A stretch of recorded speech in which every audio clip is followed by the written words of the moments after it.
This entitled stepmom steals her new husband away from his son. Stepmom steals my dad away from me. This is going to be a pretty emotional story to write, but I need to let it out. I am a 17-year-old male, and this story takes place a few years ago. My dad got a new girlfriend in September of 2019. We thought this was great, and everyone was happy because he was pretty lonely.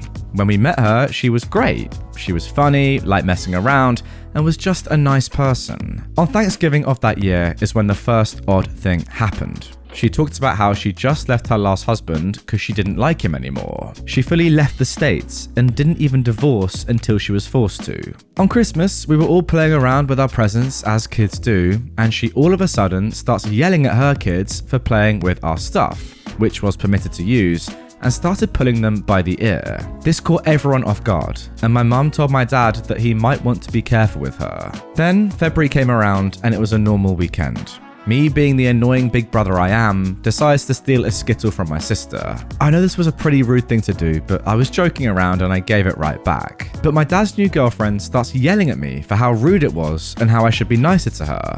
This threw me way off guard. She started yelling because I took a Skittle. She then sent me to the corner to stand on one leg and count to 100.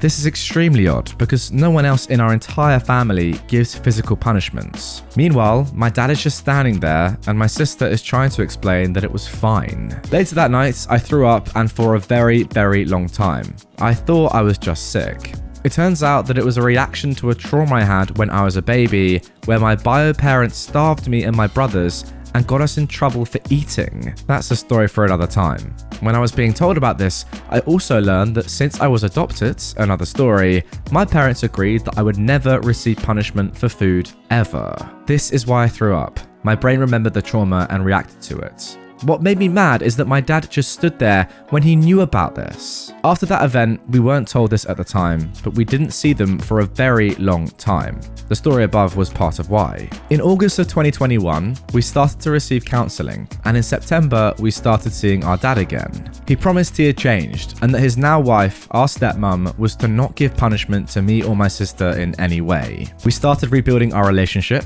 and for a month, it was good. Then, 2 days before Halloween, my brother gets sent to a psychological hospital for allegedly destroying the house and bad behaviour. This was hard on us, but he'd been aggressive in the past, and so it wasn't the hardest to believe. He got out on December 10th and was once again admitted on January 3rd. This was because he'd gotten very aggressive and angry when he found out he didn't get a PS5 for Christmas. Not a single person believed this though. During this period, his dog was taken and put down, and he had been locked in his room for 2 weeks, only allowed to leave for the bathroom. They then had student-parent meetings. In this meeting, my entitled stepmom verbally admitted that they had locked him in his room. This immediately started a CPS investigation. During this time, he was once again admitted to the hospital.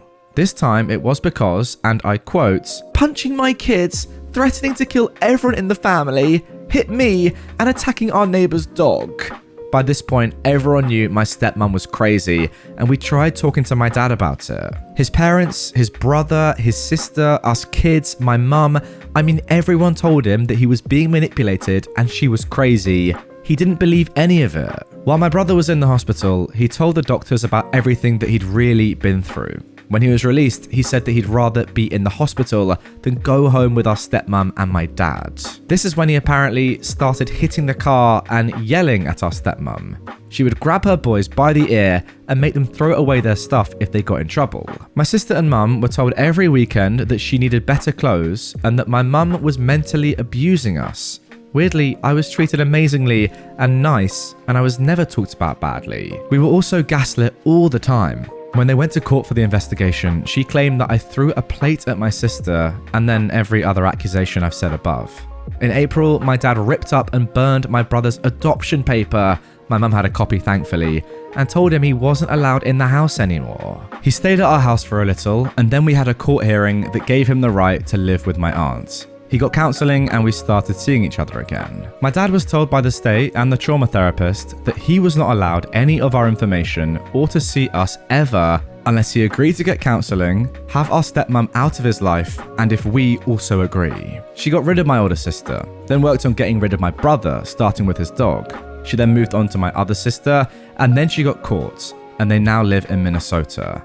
My dad still believes that she's a good person and that we were in the wrong. I know I should dislike both my dad and my stepmom, but I can't get myself to hate my dad. He meant way too much to our lives. You know what, OP? I think your last sentence there is very, very telling indeed. It sounds to me like you know that your dad is a good person, and perhaps your new stepmom has kind of just brainwashed him into doing things that he wouldn't normally do. It's hard for me to tell because obviously I'm not involved in the situation. Guys, what do you think? I think this woman just needs to get out of all of your lives, and hopefully you can all heal your relationships together with this toxic cow gone. An entitled Karen tried to play the race card and force me to break federal law. So, when I was 18, I was working at a call center that handled debit, credit card fraud, and identity theft related issues for a bank. I have lots of fun stories, but I'll never forget the time that some woman called me racist and accused me of discrimination just because I wouldn't break federal law for her. A bit of background. According to federal law, even if you open an account online, you have to provide documentation that proves your identity in order to prevent scammers and criminals from making fake accounts and messing everything up for the bank and the customers. This is a very basic summary of the law, and I don't remember all the details, so this is the best explanation. I have to summarize it for context. It also provides a way for the bank to identify someone posing as you should someone ever try to impersonate you. But that wasn't the main point. As much as I hated it, when we had people call in because their accounts were on hold due to not providing proof of identity, they always landed in my department because everyone just assumed it was an ITA issue even though it wasn't. One night, I got a call from a lady who was very irate and already yelling when I got the call. One of the agents from a sister site had decided to cold transfer the abusive customer to my department because why not? And they never told her they were transferring her in the first place. Great start to an already trashy call, but it was about to get so much worse. As soon as the lady heard me talking, she was already spitting accusations of discrimination and racism, saying that we were just putting her account on hold because she was a black woman who works hard for my money and your white supremacist organization don't like it. I might be white, but I've never been racist, even though my family is. I am happily engaged to a Hispanic man and always remember to treat people out of respect because I really don't care about race drama. I'm also an introvert with severe social anxiety, so I don't really like being around people in general, especially after being bullied all my life. She immediately started saying that if I didn't unfreeze her accounts so that she could pay her bills, she was going to sue me, the agent from the other site, the company, everyone pretty much. She even called me every name under the sun and started telling me that she thought white people should be slaves to blacks because of our past. I'm not even going to comment on this one, since my family is mostly Irish, and again, I don't care about race drama. I did everything I could to calm her down, and I asked to put her on hold for a minute so I could review the accounts. She told me I'd better hurry up, and I put her on hold so I could see what was going on. This woman had recently opened the accounts and never verified her identity with the bank using her documentation.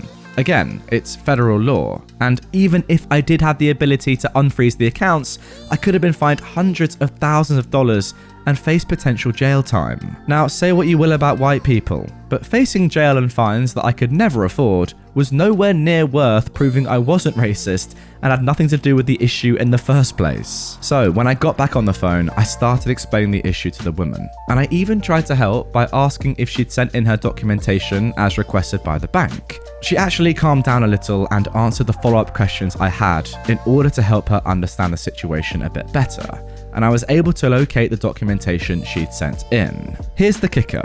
She had sent it just minutes before calling in, and it was already outside of business hours on a Friday. I explained that I could see her documentation had arrived, but I had to explain that because she had sent it outside of regular business hours, it wouldn't reach the back office until the following business day, and would then take another 3 to 5 business days to review. She again launched into this racist rant that I was just doing this because I saw she was black and must hate black people. Then she demanded to speak to a supervisor. At this point, my patience was worn out, and I was desperate to get out of this situation. I called my manager over and was about to explain everything when the manager took my mouse from my hand, and hung up on the customer. He informed me that he'd passed by and heard some racist slurs coming from my headset and jumped on to listen to the call to see what was going on, since I was usually pretty good about diffusing situations like this on my own. He told me that he was impressed that I hadn't hung up on her after the first set of slurs, but he told me that he refused to let me get yelled at like that again, especially when I was still trying to be nice to a racist Karen like that. As much as I hate to say it, the call didn't end there.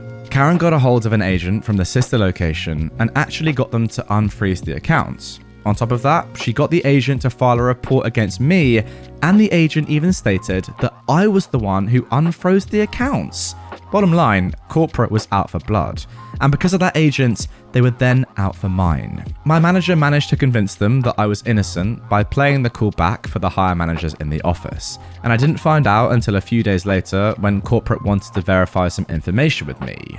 I was left alone, but I decided that it would be better to start looking around for a new job, especially with the fact that I almost got hate crime charges pressed on me, on top of charges for breaking federal law. If any of you guys watching have ever worked in a call center, let me know if I'm right or wrong here, but from my experience of reading posts like this, it seems that clients that call always think they can get away with being ruder than they would be in real life, just because it's kind of anonymous, like you're on the phone, not face to face. I mean, thankfully it's all recorded, but I don't see why people just go to these lengths and are so unbelievably toxic when there's no need. Homophobic entitled mum tries stealing my water bottle. I've posted on here before, but lo and behold, I encountered another one. It's not surprising to me that this has happened.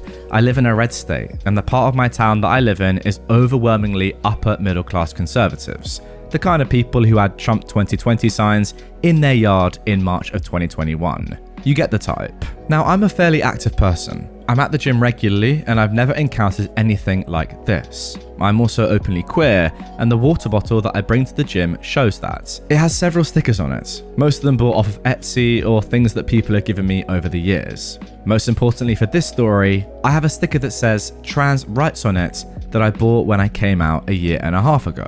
Now, my gym routine is simple, but part of it involves entering into these hallways that my gym has, where people work on mats and do bodyweight exercises. I do my routine and I'm about to leave when I hear that all too familiar ahem from behind me. Now, the hallway I'm in connects to the stairs, so I assume this woman came up them without me seeing. She is your stereotypical Karen with obviously dyed blonde hair and a kid in tow. This is unusual though. Like most gyms, the gym I attend doesn't let kids use the equipment until a certain age. For ours, it's 11 to use them and 14 to use them unsupervised. But this kid can't be more than 8. However, there's a classroom on this floor that teaches kids as well as adults, so I figure he's here for a class. She's wearing a shirt that says, "No way vacay," which has nothing to do with the story, but I thought it was funny.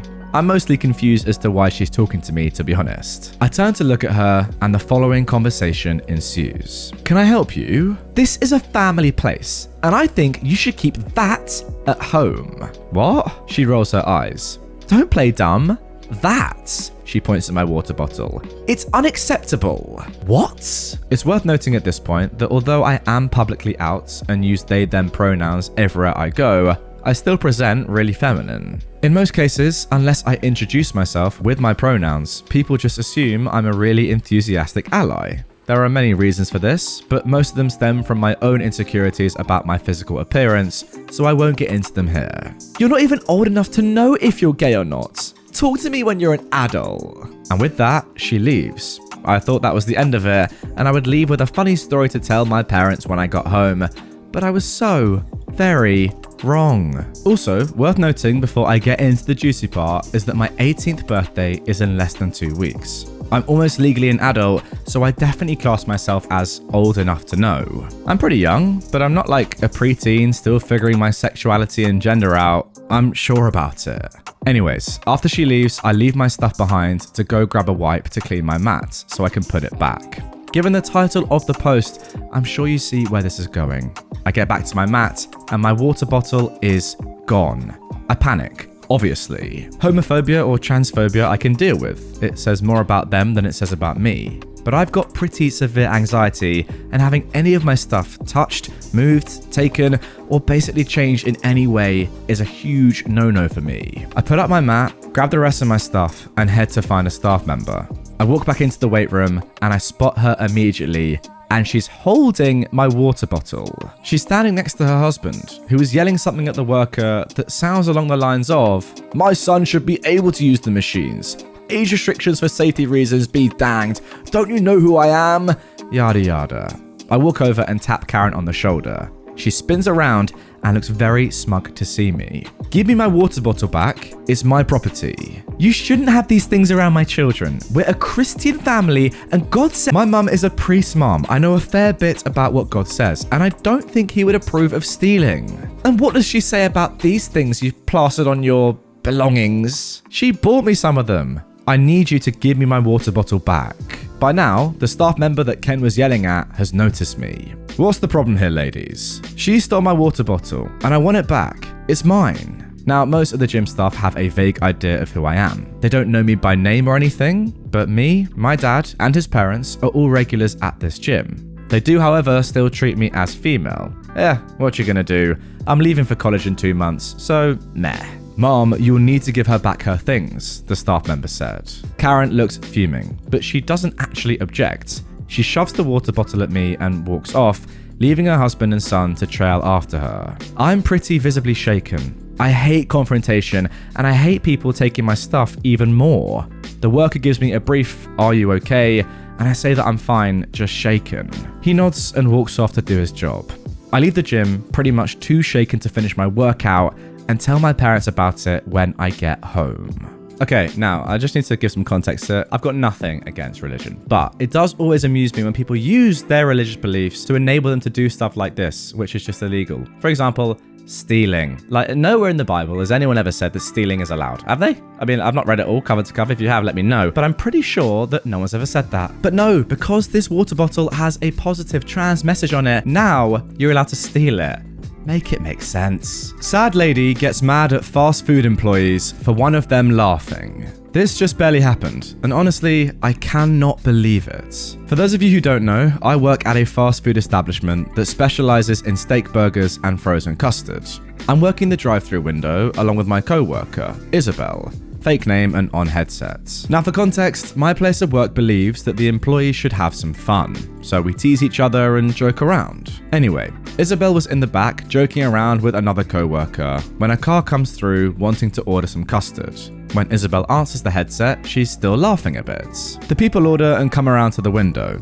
Before I can even begin to give them their total and accept their payments, this girl from the back of the car gets out and asks if I was the one on headsets. I told her no, and she proceeds to yell at me, telling me to ask my co-worker, Isabel, what was so funny, why she was laughing while answering them at the speaker. I tell them she was probably laughing at something a co-worker did or said, but she continues to yell at me. Here is everything word for word. "Are you the one with the headsets?" "No, Mom, that would be my co-worker." "Ask your co-worker what is so funny that she's laughing while taking our order." "Well, she was probably laughing at something a colleague did or said." "It doesn't matter. I work in customer service, and that is bad customer service." "Mom, our managers actually like us to laugh and seem like we're..." "Oh, shut the heck up." When she told me to shut the heck up, I wanted to get my manager and have him refuse her service, but I didn't know where he was. But how sad do you have to be mad about a fast food employee laughing? You know what? If there's one thing that I now know that all Karens, 100% of Karens, just despise, it's people laughing. Their aim is to suck the joy out of every person in the world. And if you're laughing at work, where you're supposed to be 100% professional and never even enjoy a second of it, just sit there and be quiet and do your job, then yeah, it doesn't get any worse than that. I can't imagine having a good time at work. It's just not allowed. I don't know about you guys, but when I go to a drive-thru or a restaurant and the waiter or staff member is happy, I'd rather them be happy than just be sad and miserable. It seems pretty obvious, right? But hey, that's Karens for you.